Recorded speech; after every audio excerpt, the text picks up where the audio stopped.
안녕하세요. 오늘 저희는 당신이 보내주신 자료들, 이걸 바탕으로 해서요. 최근 이스라엘과 이란 간의 그 군사적 충돌 상황, 그리고 그 파장을 좀 깊게 들여다볼까 합니다. 네, 그렇죠. 이스라엘의 공습부터 이란의 보복 공격, 그리고 이게 또 금융시장이나 미국 경제 지표에는 어떤 영향을 바로 미쳤는지. 맞아요. 그런 핵심 정보들을 좀 명확하게 짚어보는 게 이번 시간 목표입니다. 놀라운 사실들도 있고요. 이 복잡한 상황을 이해하시는데 좀 도움이 됐으면 합니다. 자, 그럼 바로 시작해 볼까요? 네, 좋습니다. 그럼 먼저 이스라엘 공습 이야기부터 해보죠. 주요 타겟은 이란 군 지도부나 핵 과학자, 또 군사지휘 통제시설, 방공망 이런 것들이었다고 알려졌는데요. 특히 그 이란 핵시설 피해 여부, 여기에 관심이 아주 컸죠. 맞아요. 그래서 처음엔 위성사진 분석 같은 걸 토대로 데이비드 올브라이트 같은 핵 전문가들은 피해가 좀 제한적이다 이렇게 봤어요. 네, 나탄즈 일부만 피해 입고 포도우나 이스파한 같은 다른 주요 시설엔 가시적인 피해는 없다. 이런 얘기였잖아요. 지하 시설 파괴 증거도 없고. 그렇죠. 근데 그게 다가 아니었죠. 얼마 안 있어서 국제원자력기구 IAEA의 라파엘 그로시 사무총장이 유엔 안보리에서 직접 밝혔어요. 아, 뭐라고 밝혔나요? 나탄즈 핵시설의 그 지상 파일럿 농축 공장 거기가 파괴됐다고요. 네, 이게 핵무기 제조에 쓰일 수 있는 핵분열 물질 생산이랑 관련될 수 있는 시설이라서 상당히 좀 심각하게 받아들여졌죠.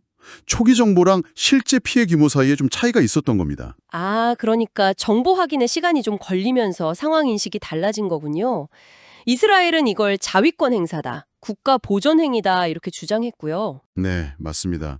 유엔 주재 데니 다논 대사는 이란이 며칠 안에 핵폭탄 여러 개 만들 분량의 핵분열 물질을 생산할 수도 있다. 이런 가능성까지 제기했고요. 이스라엘 카츠 국방장관도 이란이 레드라인 넘었다 이렇게 경고했었죠. 네, 미국은 일단 초기 공습에는 자기들은 관여 안 했다. 이렇게 선을 그었죠. 그러면서도 이란이 만약 미국 시민이나 자산을 공격하면 혹독한 대가를 치를 거다 이렇게 경고는 했고요. 국무부의 맥코이 피트 관료 발언이었죠. 맞아요. 그랬더니 이제 이란도 가만히 있지 않았죠. 바로 보복 공격에 나섰는데 자기들은 수백 발 쏘았다고 주장했지만 실제로는 좀 달랐죠.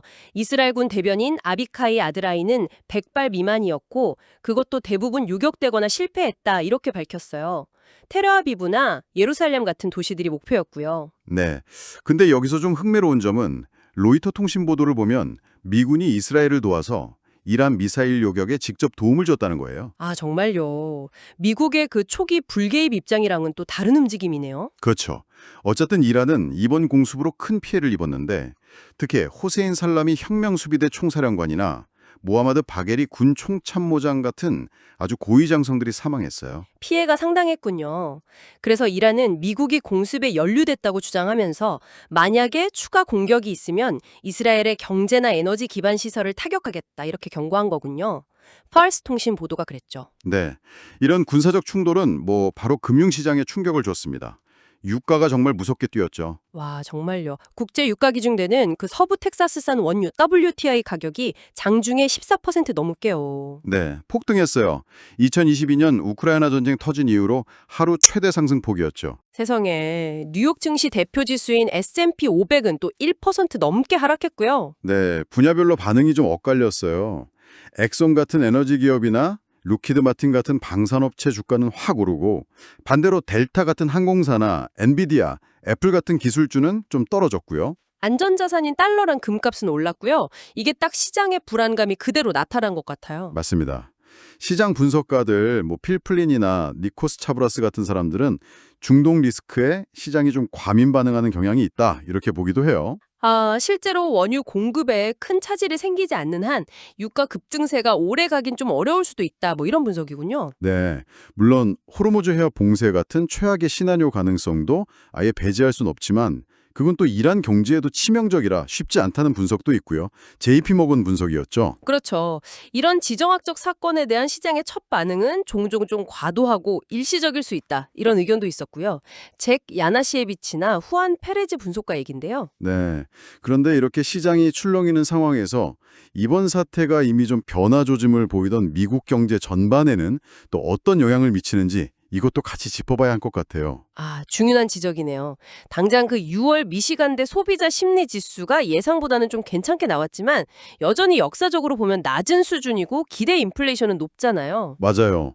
이런 상황에서 중동 불안해지고 유가까지 급등하면 소비자들한테는 이게 또 다른 부담이 될 수 있죠. 고용 시장도 좀 분위기가 안 좋아요.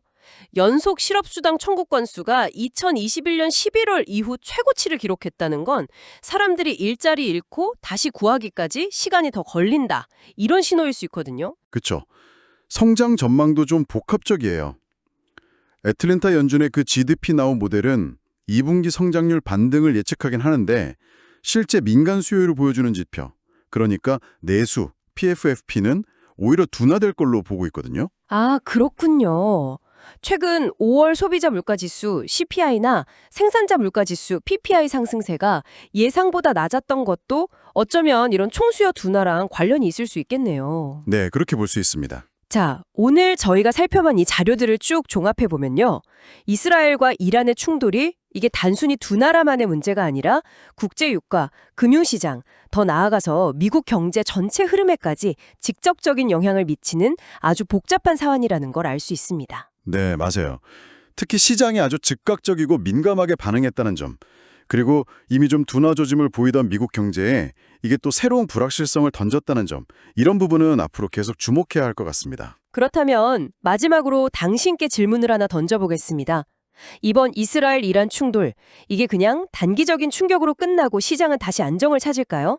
아니면 혹시 이게 장기적인 지정학적 불안, 또 에너지 공급망 위기로 번지면서 세계 경제에 계속해서 좀 어두운 그림자를 드리우게 될까요? 글쎄요, 이 질문에 대한 답은 앞으로 전개될 여러 상황들, 또 각국의 대응을 계속 지켜봐야만 알 수 있을 겁니다. 네, 오늘 저희가 함께 살펴본 이 내용들을 바탕으로 당신께서 이 질문의 답을 스스로 한번 찾아가 보시면 좋겠습니다.